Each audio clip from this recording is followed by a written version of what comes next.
Good evening, I'm Matt Woodman. This is CTV News at 5. Tonight, a game-time decision. Connor McDavid could miss tonight's do-or-die game against the Ducks. Evacuation alert, a community told to be ready to leave because of a potential flood. And from the farm to NASA, what an Alberta astronaut hopes to accomplish on his first mission to space.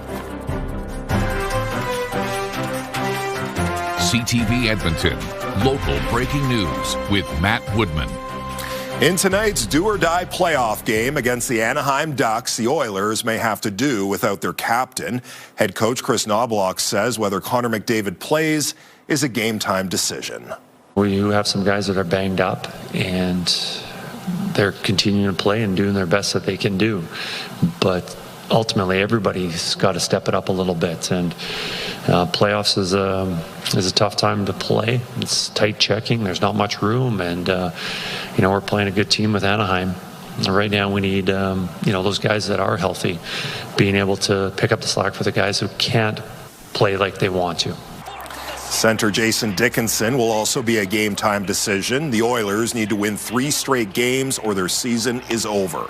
The Oilers are only won 3 in a row twice this season. Through their first 4 playoff games, the team feels they've yet to play their best. Honestly, it just hasn't been going the right way for us, which sucks. And I think there's been a couple lucky bounces for them, which have been big goals for them in winning them games. So I mean, it's right there. And like I said, if we just kind of take care of our D zone first, and then eventually we're gonna hopefully score 2, 3, 4 goals, and that should be enough to win the game. We're just playing now, yeah, we want to win the series, but we got to take this one game at a time, and we got to start with a win tonight, and start with a good first period, and take it from there. Game 5 begins at 8 o'clock at Rogers Place. While the Oilers try to stitch together 3 consecutive wins, one Oilers fan is stitching what could be a lucky sweater. A woman now living in the United Kingdom will be on her couch at 3 a.m. to catch the Oilers game. She's knitting an Oilers sweater, but only during the postseason. CTV's Nariman Issa joins us from Ice District ahead of Game 5. So, Nariman, lots of fans in Oilers sweaters tonight, although I doubt any of them have made headlines before. Yeah, Matt, we already have hundreds of fans who are lined up and not making headlines, such as Carla Courtney. Now, she made headlines with her Blue Jays sweater that she knitted during the Jays postseason, including their World Series run. Now, she's hoping to do the same with her Oilers sweater, and she just needs the Oilers to put up another win, or else her knitting season will be over. This doesn't look as orange as it does in real life. I promise you, this is a nice, good Oiler orange that we've got here. It's actually called Hunter Orange. Carla Courtney has 2 new knitting projects she hopes will have her busy well into June. When I was doing the Jays sweater, the first thing I did was knit a little sweater. This isn't done yet. A little sweater for my lobster. And then I realized, oh, this is too small of a project. On top of the Oilers lobster, affectionately dubbed Connor McDavid, Courtney's working on an Oilers sweater. And that comes with a caveat. Because today is game day, so I'm allowed to knit on game days. The tricky thing for me is your game days straddle 2 of my days, because it's 5 in the morning when I'm going to get up and catch the end. This is a mock-up of what the sweater will look like. I'm going to put the drops around the collar here instead, and then I'm just going to have Edmonton around the front, but with hockey sticks like this on either side in blue and orange going around the back up until where it says Edmonton, and then having your stripes here and on the bottom. The former Torontonian now lives in the UK. Her previous project made headlines. She knitted this Toronto Blue Jays sweater. The 44-year-old flew to Toronto to complete it in the stands during the World Series. Her sweater is now on display at the Canadian Museum of History. When I was knitting the Jays sweater, almost only Oilers fans were reaching out to me in quite large numbers saying, can you knit a sweater for our next playoffs run? Courtney doesn't know what will happen to the sweater when it's done. The superstitious knitter says if the Oilers lose, this project will be put on ice until their next postseason, something she hopes won't happen. I got to pace it a bit more because I'm preparing for you guys to go all the way. All right, so Carla Courtney says that she's going to be sitting on her couch knitting while she watches that Oilers game. She also says that she might actually keep that sweater. And so right now, when we talked about the Lucky sweater, I just want to point out a couple of fans. Lucky coveralls, he wears them every game. We got the lucky belt. He said he bought it 2 years ago, and the Oilers have went on a cup run since he bought it. And, of course, a lucky flag. And so these fans are hoping maybe to harness some of that luck from that Oilers sweater to the Oilers so they can extend this series. Back to you, Matt. We'll find out in a few hours just how lucky they are in Armanisa Ice District. Thank you. A community near Fort McMurray is under an evacuation alert tonight for potential flooding due to an ice jam on the river. 140 people who live in Draper have been told they should be ready to evacuate on short notice. The community is located 12 kilometers southeast of Fort McMurray. A 25-kilometer-long ice jam has caused the Athabasca River to rise. Wood Buffalo's emergency management director says an evacuation order could be triggered if water levels get too high. There's two roadways that are impacted by the water levels right now, meaning water's over top of the road. So it's more about I guess a concern around egress, making sure that if the water levels get too high, that they can get out. People who live in Draper are urged to prepare a 72-hour emergency kit and make emergency plans. Updates will be posted to the regional municipality of Wood Buffalo's website as well as social media. The gun used to kill 2 Edmonton police officers was shown in court this afternoon. Constables Travis Jordan and Brett Ryan were shot and killed while responding to a family dispute in March of 2023. The 16-year-old the court heard was responsible, also shot and injured his mother before turning the gun on himself. The same gun was also linked to the shooting of a Pizza Hut employee. Dennis Okimau allegedly sold the gun to the teenager. He's on trial for manslaughter. Today, the court heard from an undercover officer and an audio recording where Okimau brought up the shooting. He told the officer he thought the teen was weird and in hindsight may have been depressed. An RCMP firearms expert also testified. He told the court when he test-fired the assault-style rifle after it was seized, 11 shots could be fired in under 3 seconds. Police say a man discovered he was hit by a bullet in his sleep after going to the hospital with an unknown injury. The shooting happened near 34th Street and Abbotsfield Road in March of last year. Police say a man went for medical attention after waking up with what was later determined to be a gunshot wound. The shot was fired outside of the house, and police say the man has no criminal involvement. Police say they've exhausted all avenues to investigate the shooting, and they're hoping someone has video or information to share. The Royal Alexandra Hospital is bringing in new safety measures weeks after a stabbing in its emergency department. From now on, visitors to the emergency department will only be allowed to bring one bag, which hospital security will search. Additionally, patients can only bring one visitor or support person with them. AHS says the new measures are aimed at improving safety and keeping the space clear. Earlier this month, a man was seriously injured during a fight in the hospital's ER. The attack led to calls for new security measures at the hospital. Edmonton City Council has voted to dissolve 7 of its 12 council committees. The city's anti-racism and women's advisory voice committees will be dissolved at the end of their current terms. Other committees ending include the Edmonton Historical Board, Transit Service Advisory Board, Climate Resilience Committee, and the Edmonton Youth Council. Mayor Andrew Knack says this doesn't mean the city plans to stop listening to these groups.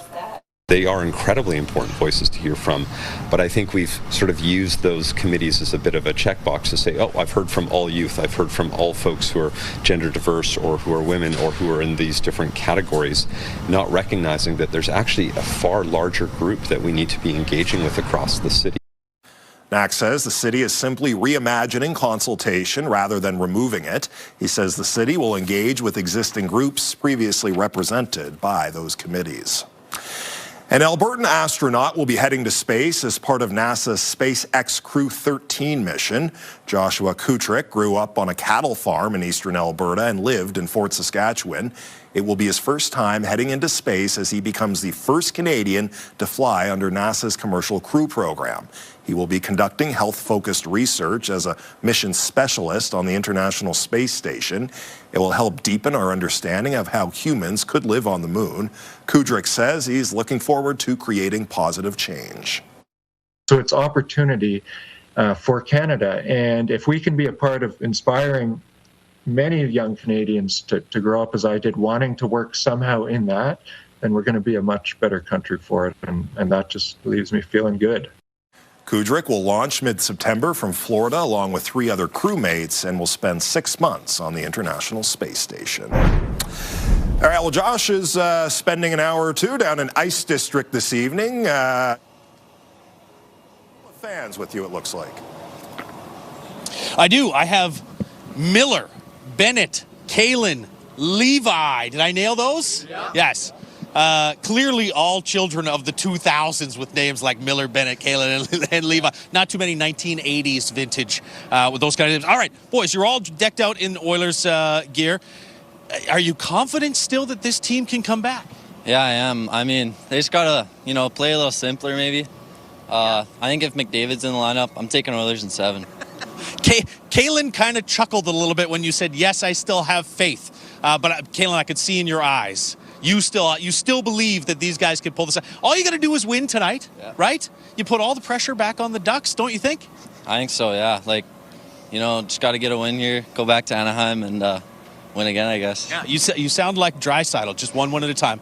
Yeah, one win at a time. All right, thanks, boys. Go Oilers, go. I assume that's who you're all cheering for. All right, they predicted Oilers in 7, which, if they're going to win, is kind of how it has to break down.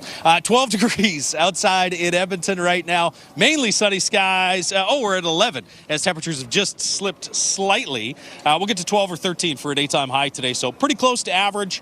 -4 is where we started the day today. Take a look outside right now with the CTV drone.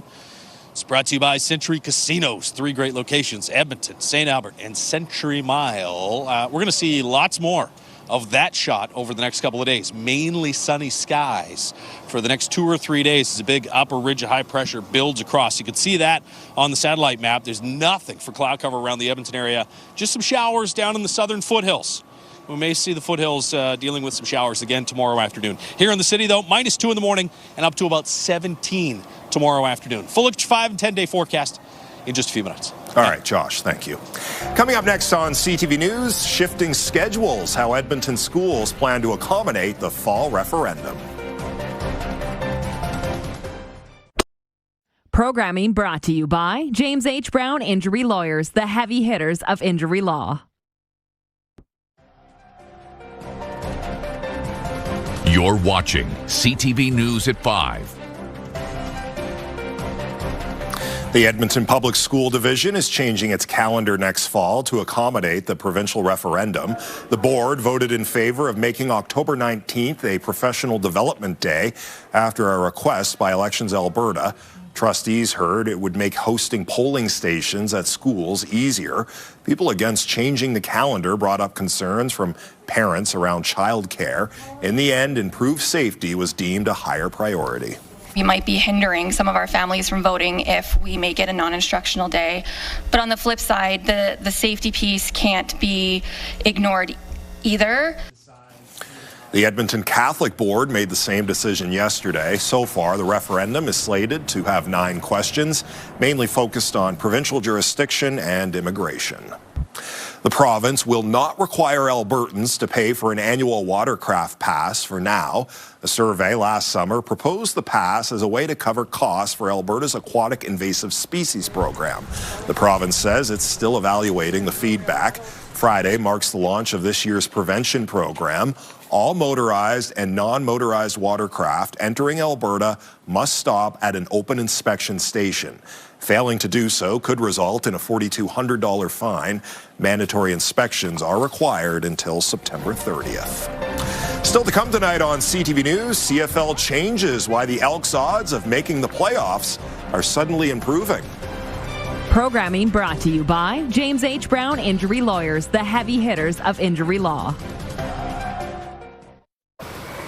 The City of Edmonton is beginning its spring waste collection schedule. That means food scrap carts will be collected weekly. Garbage carts will still be collected every 2 weeks, and weekly recycling collection will also continue.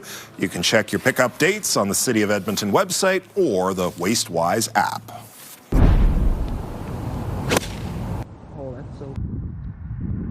Park Golf Course. The snow is mostly melted and the River Valley attraction is open for its 50th year. A somewhat slow start to the season thanks to the recent cool weather, but all is forgotten as golfers hit the course. It feels great just to be standing outside in the sunshine here. It's opening day, so there's not a ton of golfers quite yet, but the few that are out here, they're loving it, and the tee sheets are booking up really quick. Rundle is the first of 3 Edmonton municipal courses to open. Victoria Golf Course opens at noon tomorrow, and Riverside is tentatively scheduled to welcome golfers starting at noon on Monday. Well, Josh, when I heard you were leaving me in the studio all alone today, I figured you'd be out at a golf course for opening day. But no, the Oilers have a big game, and regardless if you're golfing or watching hockey, some beautiful weather out there. Listen, I've put a lot of responsibility on my shoulders, Matt. The last time we were out here, the Oilers did win. They haven't won a game without us broadcasting live from the Moss Pit. So we thought, we got to come back. And temperatures started to warm up. The last time we were out here was in the 20s. Today we got to 12 so far for a daytime high. Take a look outside with the Action Furnace River Valley Skycam. Action Furnace, fixed right or it's free. 11 degrees right now. 12 or 13 is going to end up for the high. We'll wait for the official number to come in. 9 off to the northeast at Fort McMurray and Cold Lake. It's 15 in Grand Prairie. We'll see temperatures in the mid to high teens by tomorrow here in Edmonton as we start a lengthy warm spell. Temperatures starting tomorrow should be above average for the next 7 to 10 days. A couple scattered showers in through the southern foothills through this afternoon, pretty much as expected. Elsewhere across the province, blue skies. That'll be the case again tomorrow. You might see a couple hit and miss showers a little further north. Rocky Mountain House area, Nordegg, you might see a scattered shower. Most of the province, certainly here in Edmonton, though, mainly sunny skies and a couple of degrees warmer than it was today. We'll start the day just below the freezing mark at about -2 here in the city. Outside the city, probably closer to -4, -5. -2 in Grand Prairie, -7 in Cold Lake tomorrow morning. 15s across the northeast tomorrow afternoon. 21 in Grand Prairie. And there might be a few thin clouds, but for the most part, you're looking at sunshine across much of the province. Red Deer gets to about 16 or 17 degrees, and Lloydminster at about 13 or 14 degrees tomorrow afternoon. Here in the city, clear skies overnight tonight. The wind stays light for most of the Edmonton area. It is a little breezy. We're in a bit of a wind tunnel, so if you are coming down here tonight, just be prepared. It's always a little bit breezier down here in this area, but most of the city should see fairly light wind overnight and through the day tomorrow. -2 in the morning and 17 in the afternoon. 21 Thursday, 19 Friday with some increased cloud cover, and then a chance of some scattered showers Friday evening. Then back to a little bit of sunshine for the weekend, especially Sunday, and temperatures in the mid to high teens Saturday, but low 20s on Sunday. Friday is the absolute final deadline in the Mighty Millions lottery. You got to get your tickets before midnight Friday if you want to win big. The $2.5 million grand prize includes the $2.4 million luxury show home and $100,000 cash. Go to mightymillionslottery.com. But again, do it before midnight Friday if you don't already have your tickets. There's your red average line. Average goes from 14 to 15 degrees over the course of the next 10 days. Forecast daytime high should be in the 16 to 22 range right through to the middle of next week. Maybe we get a little bit of a dip back into the mid-teens there Thursday or Friday of next week, but nice and warm. Big change from where we've been the last week or so, and that warm spell will stick around for a while. Maybe the Oilers will warm up too. All right, Josh, thank you. The union representing WestJet's flight attendants has filed a formal notice of dispute in contract negotiations. That means a conciliator will be appointed to help the two sides reach an agreement. The union has been negotiating with WestJet since September.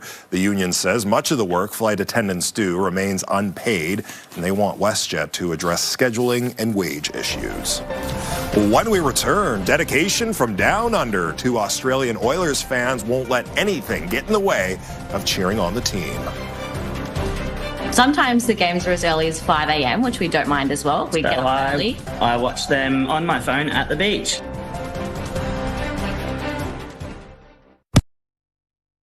Wake up with us at CTV Your Morning Edmonton for the latest local news, up-to-the-minute weather, traffic updates, and lifestyle entertainment. There's no brighter way to start your day. CTV Your Morning Edmonton, weekdays 6 to 9. Watch live on Crave.